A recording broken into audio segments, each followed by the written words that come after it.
Hello guys, welcome back. അപ്പൊ കഴിഞ്ഞ ദിവസം നമ്മൾ ഈ പ്രോഗ്രാമിന്റെ സ്യൂഡോ കോഡ് എഴുതാൻ നിർത്തിയത് എന്നുള്ളത് നമ്മൾ പറഞ്ഞു. ഇനി ആണ് നമ്മൾ ഒരു പ്രോഗ്രാമിംഗ് ലാംഗ്വേജ് സെലക്ട് ചെയ്യുകയും അതിലേക്ക് അതിന്റെ ഗ്രാമർ, അതായത് അതിന്റെ സിൻടാക്സ്, നമ്മൾ നേരത്തെ പറഞ്ഞാലും സിൻടാക്സ് ആണ് ഗ്രാമർ എന്ന് പറയുന്ന സംഭവം. അപ്പൊ അതിന്റെ സിൻടാക്സ് അനുസരിച്ച് ഈ പ്രോഗ്രാം എഴുതി മീൻസ് ഈ സ്യൂഡോ കോഡ് അതിൽ കൺവേർട്ട് ചെയ്ത് കഴിഞ്ഞാൽ നമ്മുടെ പ്രോഗ്രാം ആയി ഉള്ളത്. അപ്പോൾ നമുക്കിപ്പോൾ അത് ചെയ്യാം. അത് ബിഗിനർ ഫ്രണ്ട്ലി ആയിട്ടുള്ള പൈതൺ ലാംഗ്വേജിനും അതുപോലെ തന്നെ അത് വിഷ്വലൈസ് ചെയ്യാൻ പറ്റി. ഒരുപാട് കോഡ് എഡിറ്റേഴ്സ് എന്ന് വെച്ചാൽ കോഡ് അടിക്കാനുള്ള പ്ലാറ്റ്ഫോംസ് ഉണ്ട്. ബട്ട് കോഡ് അടിച്ച് അതിലത്തെ കാര്യങ്ങൾ ക്ലിയർ ആയിട്ട് ഒരു ബിഗിനേഴ്സിന് മനസ്സിലാക്കാനും ഡീബഗിങ് എന്തായിരുന്നു, എറർ കറക്റ്റ് ചെയ്യുക, റെക്കഗ്നൈസ് ചെയ്ത് കറക്റ്റ് ചെയ്യുന്ന പരിപാടി. അപ്പൊ അതൊക്കെ ചെയ്യാൻ പറ്റിയ നല്ലൊരു പ്ലാറ്റ്ഫോമാണ് പൈതൺ ട്യൂട്ടർ. അപ്പോൾ ഈ പൈതൺ ട്യൂട്ടറിൽ തന്നെ നമുക്കത് ചെയ്യാം. ഇതാണ് നമ്മുടെ പ്രോഗ്രാം. ഓക്കെ, നമ്മൾ അപ്പുറത്ത് എഴുതിയ സെയിം കാര്യങ്ങൾ തന്നെയാണ് ഇപ്പുറത്ത് എഴുതിയിരിക്കുന്നത്. അത് നമുക്ക് ഓരോ വരിയായിട്ട് നമുക്കത് പറയാം. ഇവിടെ ഈ സൈഡിൽ നമ്മൾ നമ്മുടെ പ്രോഗ്രാം എഴുതിയിട്ടുണ്ട്. ഇതിൽ പൈതൺ മാത്രമല്ല മറ്റ് ലാംഗ്വേജസും നമുക്ക് ട്രൈ ഔട്ട് ചെയ്യാനുള്ള ഓപ്ഷനും ഉണ്ട്. അപ്പം നമുക്കിതിനെ നോക്കി നോക്കാം ഓരോ വരി റൺ ചെയ്യുമ്പോൾ എന്താ സംഭവിക്കുന്നുള്ളത്. ഇവിടെ ഇപ്പൊ നമുക്കൊരു റെഡ് ആരോ മാർക്ക് ഉണ്ട്. റെഡ് ആരോ മാർക്ക് കൊണ്ട് ഉദ്ദേശിക്കുന്നത് എന്താണ്? അടുത്ത ലൈൻ എന്ന് വെച്ചാൽ നമ്മുടെ പ്രോഗ്രാം ഇപ്പൊ സ്റ്റാർട്ട് ചെയ്തിട്ടില്ല, അല്ലെങ്കിൽ ഇപ്പൊ സ്റ്റാർട്ട് ചെയ്ത് ഇങ്ങനെ നിൽക്കുകയാണ്. അപ്പോൾ ഇവിടെ ഈ ലൈനിൽ നിൽക്കുകയാണ് num is equal to int of input. ഇവിടെ ചെയ്യുന്നത് വേറെ ഒന്നല്ല. ഇവിടെ കണ്ടോ യൂസർ ഇൻപുട്ട് എന്ന് പറഞ്ഞ് ഇവിടെ നിൽക്കുന്നുണ്ട്. നമുക്ക് 2 നമ്പർ ആയിരുന്നില്ലേ കൊടുക്കേണ്ടിയിരുന്നത്. അപ്പൊ നമ്മൾ നമ്മുടെ ഫസ്റ്റ് നമ്പർ 5 ഇങ്ങനെ കൊടുത്ത് എന്നിട്ട് ഈ സബ്മിറ്റ് അടിക്കുമ്പോൾ പറ്റുന്ന എന്താ വെച്ചാൽ ഇത് ഇൻപുട്ടിലേക്ക് വരികയും അത് ഇൻറ്റീജർ ആയിട്ട് കൺവേർട്ട് ചെയ്യുകയും എന്നിട്ട് ആ ഇൻറ്റീജർ ആയിട്ടുള്ള കൺവേർട്ട് ചെയ്ത സംഭവം നമ്പർ എന്ന് പറയുന്ന ലൊക്കേഷനിലേക്ക് സ്റ്റോറിംഗ് ആണ്. അത് നമുക്ക് നോക്കി നോക്കാം. അപ്പോൾ സബ്മിറ്റ് അടിക്കുന്നു. ഇത് അടിച്ചു കഴിഞ്ഞപ്പോൾ കണ്ടോ നമ്മൾ ഈ അടിച്ച 5ന്റെ, അതായത് അതിൻ്റെ ഒരു ഇതാണ് 5 നമ്മൾ ഇൻപുട്ട് കൊടുത്തിരുന്നു എന്നുള്ളതിൻ്റെയാണ് ഈ കാണുന്നത്. ആൻഡ് അത് നമ്പർ എന്ന് പറയുന്ന ഒരു മെമ്മറി ലൊക്കേഷനിലേക്ക് അത് കയറ്റി വെച്ചിട്ടുണ്ട്. അപ്പൊ ഈ സൈഡ് റൺ ചെയ്ത് കഴിഞ്ഞ് കഴിയുമ്പോൾ ഈ സൈഡിൽ വരുന്നത് മെമ്മറി ലൊക്കേഷനിലെ ചേഞ്ചസ് ആണ് കാണിക്കുന്നുണ്ടാവുക. ആൻഡ് ഇവിടെ ആയിരിക്കും നമ്മൾ മുന്നേ അടിച്ച ഇൻപുട്ടുകളും പിന്നെ പ്രോഗ്രാം ഡിസ്പ്ലേ ചെയ്ത് തരുന്ന ഔട്ട്പുട്ടുകളും ഇതെല്ലാം ചെയ്യുന്ന അല്ലെങ്കിൽ ഇത് കാണിക്കുന്നത് അവിടെ ആയിരിക്കും.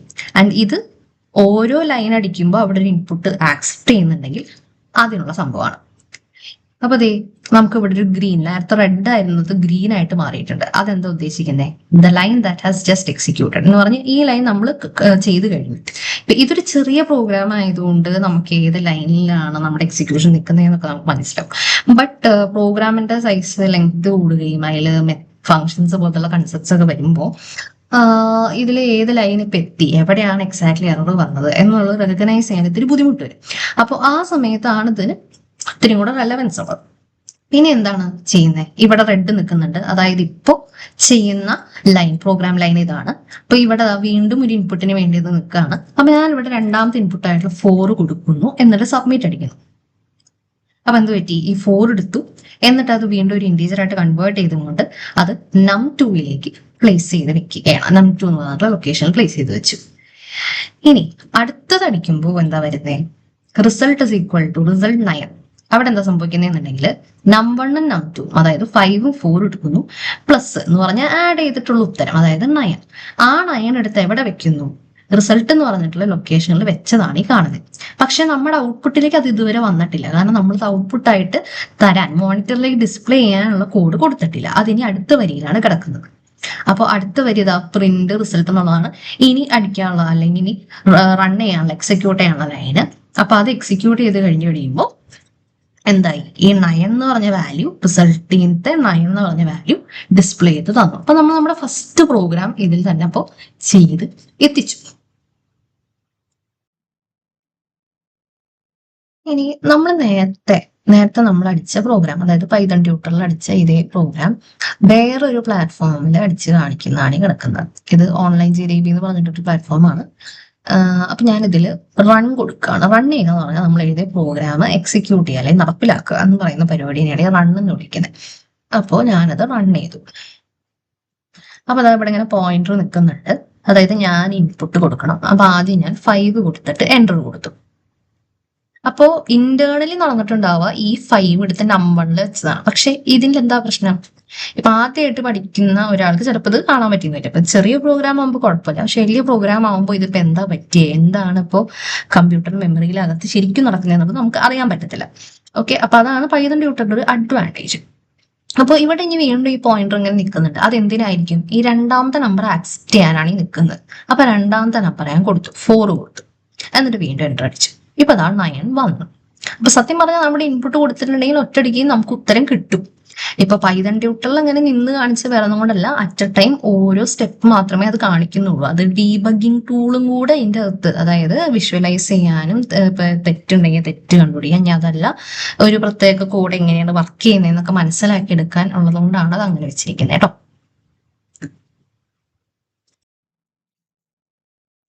നമുക്ക് ഈ പ്രോഗ്രാമിനോട് അസോസിയേറ്റ് ചെയ്ത് വേറെ 2-3-4 റിലേറ്റഡ് കൺസെപ്റ്റ്സും കൂടെ ഒന്ന് പറയാം. Memory, literal, data type, variable. അപ്പോ ഇതാണ് നമ്മുടെ കൺസെപ്റ്റുകൾ. 1, 2, 3, 4 കൺസെപ്റ്റ്. ഈ 4 കൺസെപ്റ്റ് പറയാനായിട്ട് ഞാനൊരു അനലോജി എടുക്കുകയാണ്. വേറൊരു എക്സാമ്പിൾ വെച്ചിട്ട് പറയാൻ ശ്രമിക്കാം. സപ്പോസ് നമുക്കൊരു മൾട്ടി ഫെസിലിറ്റി സ്റ്റോറേജ് എന്നതിനായിട്ട്, അതായത് നിങ്ങൾ കൊണ്ടുവരുന്ന സാധനം ഇപ്പോ എന്താ പറയാ, നിങ്ങൾക്കത് ഡ്രൈ ആയിട്ടാണ് കീപ്പ് ചെയ്യേണ്ടത്. ഇനി അതല്ല, കൊണ്ടുവരുന്ന ഒരു ഫുഡ് ഐറ്റം ആണെങ്കിൽ അതിൽ അതിന്റെ ചൂട് റീറ്റെയിൻ ചെയ്യണം. ഇനി അതല്ല, തണുത്തതാണെങ്കിൽ തണുപ്പ് റീറ്റെയിൻ ചെയ്യണം. ഇനി അതല്ല, കൊണ്ടുവരുന്ന ഐറ്റം അത് എന്ത് തരം ഐറ്റം ആയാലും ശരി, ഇത്തിരി ബൾക്കി ആയിട്ടുള്ള ഐറ്റം ആണെങ്കിൽ അതിന് വേണ്ട അത്രയും സ്ഥലം വെക്കാൻ, അങ്ങനെ വളരെ ഫ്ലെക്സിബിൾ ആയിട്ടൊരു സ്റ്റോറേജ് സിസ്റ്റം നമുക്ക് ഉണ്ടെന്ന് സപ്പോസ് വിചാരിക്കാം. എന്നിട്ട് ഞാൻ ഇങ്ങനെ കൊണ്ടുവരാനുണ്ട്, സാധനം കൊണ്ടുവരാം. ഓക്കെ, ഈ സാധനം കൊണ്ടുവരാം. ബട്ട് ഞാനത് എന്താണെന്ന് വ്യക്തമായിട്ട് പറയുന്നില്ല. പക്ഷെ ഇങ്ങനെ ഒരു സാധനം കൊണ്ടുവരാം. ഇപ്പൊ ഇതിങ്ങനെ ഒരു ബോക്സിന്റെ അകത്ത് കൊണ്ടുവന്നിട്ടുണ്ടെങ്കിൽ എന്താ പറയാ, നമുക്ക് ഇമ്മീഡിയറ്റ് ആയിട്ട് എന്ത് പറ്റത്തില്ല, ഇതിപ്പോ ഇത്തിരി ബൾക്കി പിന്നെയും നമുക്ക് വേണമെങ്കിൽ ഒന്ന് മനസ്സിലാക്കാം. അല്ലാത്ത പക്ഷം ഇതൊരു ഫുഡ് ഐറ്റം ആണെന്നോ ഒന്നും നമുക്ക് വലിയ ഐഡിയ കിട്ടിക്കോളണമെന്ന് വലിയ നിർബന്ധമൊന്നുമില്ല. നല്ലപോലെ ഇൻസുലേറ്റഡ് ആണെന്നുണ്ടെങ്കിൽ പുറത്തേക്ക് ചൂടൊന്നും വരാനൊന്നും പോകുന്നില്ല. എന്നാൽ അതേസമയം ഞാൻ ഈ കൊണ്ടുവരുന്ന സാധനത്തെ കുറിച്ച് ഒരു ചെറിയ ഐഡിയ തരാം. ചെറിയൊരു ഐഡിയ, വലിയൊരു ഐഡിയ അല്ല ഉദ്ദേശിക്കുന്നത്, ചെറിയൊരു ഐഡിയ. ഓക്കെ, അപ്പൊ ഞാൻ പറയാണ്, ആദ്യത്തെ എൻ്റെ ഐറ്റം ഇങ്ങനെ മൂടിയൊക്കെയാണ് ഞാൻ കൊണ്ടുവന്ന് ചെയ്യുന്നത് വെച്ചാൽ ബാക്കിയുള്ളവർ കാണുന്നത് എനിക്ക് ഇഷ്ടമല്ല. സോ ഞാൻ അങ്ങനെ മൂടിയിട്ടാണ് കൊണ്ടുവന്നിരിക്കുന്നത്. ബട്ട് ഞാൻ പറയാണ്, എനിക്കിത് ചൂട് റീറ്റെയിൻ ചെയ്യണം. ഇതൊരു ഡ്രിങ്ക് ആണ്, ബിവറേജ് ആണ്, ഒരു ഹോട്ട് ഡ്രിങ്ക് ആണ്. So I want to retain the hotness. സംഭവം ശരിക്കും എന്താണ്, ഇതൊരു ബ്ലാക്ക് ടീ ആണ്. ബട്ട് ബ്ലാക്ക് ടീ ആണെന്നോ ഇതിന്റെ ബ്രാൻഡ് ലിപ്ടൺ ആണെന്നോ, ഇത് ആക്ച്വലി ലിപ്ടൺ ആണ് കേട്ടോ, ലിപ്ടൺ ആണെന്നൊന്നും പറയാൻ ഞാൻ ഉദ്ദേശിക്കുന്നില്ല. ബട്ട് എനിക്കിതിന്റെ ചൂട് റീറ്റെയിൻ ചെയ്യണം. ഇപ്പൊ ഇതൊരു മൾട്ടി ഫെസിലിറ്റി സ്റ്റോറേജ് ആയതുകൊണ്ട് നമുക്കത് പറഞ്ഞാൽ മതിയായിരുന്നു, പറഞ്ഞാൽ നടക്കും, റൈറ്റ്. അപ്പൊ ഇതിങ്ങനെ വെക്കണം. പക്ഷെ ചായ ഞാൻ സ്പെസിഫൈ ചെയ്യുന്നില്ല, ബട്ട് എനിക്ക് ചൂടാക്കി വെക്കാനുള്ളതാണ്. ഇതുപോലെ സപ്പോസ് എനിക്ക് തണുപ്പിച്ച് വെക്കാനുള്ള സാധനമാണ്, കൂൾ ഡ്രിങ്ക്സ് ആവാം, ഡെസേർട്സ് ആവാം, ഐസ്ക്രീം ആവാം. അങ്ങനെയാണെന്നുണ്ടെങ്കിൽ അതൊന്ന് ജസ്റ്റ് ഒന്ന് കൂളാക്കി വെക്കാനുള്ള ഒരു ഫെസിലിറ്റി ഉണ്ടാവണം എന്ന് പറയാം. ഇനി അതല്ല, ചിലപ്പോൾ അത് ഡോക്യുമെന്റ്സ് ആവാം. ഡോക്യുമെന്റ്സ് ആണെങ്കിൽ എന്ത് വേണം, ഇത് ഡ്രൈ ആയിട്ടുള്ള ഒരു ഏരിയ വെക്കണം. പിന്നെ ഒരു സ്യൂട്ട് കേസോ മറ്റോ ആണെങ്കിൽ ഓക്കെ, നേരത്തെ റിസർവ് ചെയ്ത് വെക്കണേ നല്ലതാണ്. അല്ലെങ്കിൽ പിന്നെ നമുക്ക് ചിലപ്പോൾ അതിന് വേണ്ടി സ്ഥലം കണ്ടുപിടിക്കാൻ പറ്റിക്കൊള്ളണം നിർബന്ധമില്ല. അപ്പോൾ ഇങ്ങനെയൊക്കെ നമ്മൾ നേരത്തെ പറഞ്ഞു വെക്കുകയാണെങ്കിൽ എന്താണ് ഗുണം, ഈ മൾട്ടി ഫെസിലിറ്റി സ്റ്റോറേജിന്റെ മാക്സിമം നല്ല രീതിയിൽ അത് യൂട്ടിലൈസ് ചെയ്യാൻ പറ്റും, റൈറ്റ്. ഇതേ കൺസെപ്റ്റ് നമ്മൾ പ്രോഗ്രാം എഴുതുന്നോർത്തുണ്ട്. ആൻഡ് ആ കൺസെപ്റ്റിനെ വിളിക്കുന്ന പേരാണ് ഈ ഡാറ്റ ടൈപ്പ് എന്ന് ഉദ്ദേശിക്കുന്നത്. അതായത് നമ്മുടെ പ്രോഗ്രാമിൽ ഇരിക്കുന്ന ഡാറ്റ വാല്യൂസ്, അതൊന്നിൽ ഇൻപുട്ട് ആയിട്ട് എടുക്കുന്ന ഡാറ്റ വാല്യൂസ് ആയിരിക്കും, അല്ലെങ്കിൽ ഇതിന്റെ ഇടയിൽ ചില ഓപ്പറേഷൻസ് നടത്താൻ വേണ്ടി ഉള്ള, ഇപ്പൊ ഫോർ എക്സാമ്പിൾ സർക്കിളിന്റെ ഏരിയ എന്താണ്, πr² ആണ്. അപ്പൊ ഈ പൈ എന്ന് പറഞ്ഞാൽ എന്താ, 3.14 ആണ്. അപ്പൊ അതും ഒരു ഡാറ്റയാണ്. അപ്പൊ ചിലത് അങ്ങനെ ഹാർഡ് കോഡ് ചെയ്ത് ഓൾറെഡി ആ പ്രോഗ്രാമിൽ നമ്മളായിട്ട് പ്രോഗ്രാമറായിട്ട് കയറ്റുന്ന ഡാറ്റയായിരിക്കും. ഇനി അതല്ലാന്നുണ്ടെങ്കിൽ എല്ലാ പ്രോസസ്സും കഴിഞ്ഞ് ഡിസ്പ്ലേ ചെയ്യുന്ന ഇൻഫോർമേഷൻ ഡിസ്പ്ലേ ചെയ്യാൻ ഇരിക്കുന്ന ഒരു ഡാറ്റ ആയിരിക്കും. അപ്പൊ ഇങ്ങനത്തെ ഡാറ്റകളെ കൈകാര്യം ചെയ്യാൻ, ഇപ്പൊ ഇവിടെ ഈ സാധനങ്ങളെ കൈകാര്യം ചെയ്യാനായിട്ടാണ് നമ്മൾ എന്ത് പറഞ്ഞത്, ഞാൻ ഇങ്ങനെ ഒരു സാധനം കൊണ്ടുവരുന്നുണ്ട്, അതെനിക്കൊന്ന് ഇതിന്റെ ചൂട് റിട്ടേൺ ചെയ്യണം, ഒരു അങ്ങനത്തെ ഒരു തെർമോ ഫ്ലാസ്കോ അല്ലെ അങ്ങനത്തെ ഒരു സെറ്റപ്പ് ഉണ്ടെങ്കിൽ അതിൽ വെക്കുന്നതായിരിക്കും നല്ലത് എന്നൊക്കെ പറയുന്ന പോലെ തന്നെ ഈ വരുന്ന ഡാറ്റ ഏത് തരത്തിലുള്ളതാണ് എന്ന് പറയുകയാണെങ്കിൽ നമ്മുടെ കമ്പൈലറിന് അല്ലെങ്കിൽ നമ്മുടെ സിസ്റ്റത്തിന്, മെഷീന്, സിംപ്ലി പറയാനാണെങ്കിൽ മെഷീന് ആ ഡാറ്റയെ ആ വേണ്ട രീതിയിൽ കൈകാര്യം ചെയ്യാൻ പറ്റും. ആൻഡ് നമ്മൾ കൊടുക്കുന്ന ഡാറ്റ അല്ലെങ്കിൽ ഒരു മെമ്മറി ലൊക്കേഷനിൽ വെക്കാനിരിക്കുന്ന ഡാറ്റയുടെ ടൈപ്പിനെ കുറിച്ച് പറയുകയും ആ ടൈപ്പ് പറയുന്നതോടുകൂടി അതിനോട് ബന്ധപ്പെട്ട ഫങ്ഷൻസ്, ഇവിടെ എന്താ നമ്മൾ പറഞ്ഞത്, ഇപ്പൊ ചൂടാക്കി വെക്കണം എന്ന് പറഞ്ഞു കഴിയുമ്പോഴാണ് അതിന് വേണ്ട ഫെസിലിറ്റീസ് തരിക എന്ന് പറയുന്ന പോലെ തന്നെ ഇവിടെ അതിനോട് അസോസിയേറ്റ് ചെയ്ത ഫങ്ഷൻസും റൂൾസും കാര്യങ്ങളൊക്കെ സെറ്റ് ചെയ്യുക. ഈ പറയുന്ന പരിപാടിനെ വിളിക്കുന്ന പേരാണ് ഡാറ്റ ടൈപ്പിനെ ഡിഫൈൻ ചെയ്യുക എന്ന് പറയും. ഓക്കെ, ഇനി നമ്മൾ നമ്മുടെ പ്രോഗ്രാമിൽ എവിടെയാണ് ഈ ഡാറ്റ ടൈപ്പ് ഡിഫൈൻ ചെയ്തിരിക്കുന്നത് എന്നൊന്ന് നോക്കാം. Okay, fine. അപ്പൊ ഡാറ്റ ടൈപ്പ് ഡിഫൈൻ ചെയ്തിരിക്കുന്നത് ഈ ഒരു ലൈനിലാണ്. ഈ ഒരു ലൈനിൽ number is equal to int of input എന്ന് പറഞ്ഞിട്ട്, അതായത് ഇവിടെ എന്താ പറയുന്നത്, ഒരു ഇൻപുട്ട് വരും, അപ്പൊ അതൊരു ഡാറ്റ വരും. ഈ ഡാറ്റയെ ഇന്റീജറായി കൺസിഡർ ചെയ്യുക. അപ്പൊ ആ ഡാറ്റ എന്ത് ടൈപ്പാണ്? ഇന്റീജർ ടൈപ്പ് ആണെന്നാണ് ഈ പറഞ്ഞു വരുന്നത്. ഇന്റീജർ ടൈപ്പിന്റെ പ്രത്യേകത എന്താണ്? നമ്മുടെ നമ്പേഴ്സിൽ ഇന്റീജേഴ്സ് എന്താണ്? ഡെസിമൽ പോയിന്റ് ഇല്ലാത്ത നമ്പറുകളെയാണ് നമ്മൾ പൊതുവെ ഇന്റീജേഴ്സ് എന്ന് വിളിക്കുക. അത് ഒന്നില് 0 തൊട്ട് അങ്ങ് പോസിറ്റീവ് വരെ 0, 1, 2, 3 എന്ന് പറഞ്ഞു പോവാം. അതും അല്ലെങ്കിൽ മൈനസ് റേഞ്ച് -1, -2, -30, -233 എന്നൊക്കെ പറഞ്ഞു പോവാം. ബട്ട് ഡെസിമൽ ഉണ്ടാവരുത്, ഡെസിമൽ പോയിന്റ് ഉണ്ടാവരുത്. 33.45 എന്ന് പറയുന്നത് ഒരു ഇന്റീജർ അല്ല. അപ്പൊ നമ്പർ എന്ന് പറയുന്ന ഒരു മെമ്മറി ലൊക്കേഷൻ, ഇപ്പോൾ നമ്മുടെ കമ്പ്യൂട്ടർ മെമ്മറി യഥാർത്ഥത്തിൽ ഒരു തരം മൾട്ടി ഫെസിലിറ്റി സ്റ്റോറേജ് പോലത്തെ ഒരു കൺസെപ്റ്റ് ആണ്. അപ്പൊ അതിൽ കുറച്ച് സ്ഥലം റിസർവ് ചെയ്ത് വെക്കണം.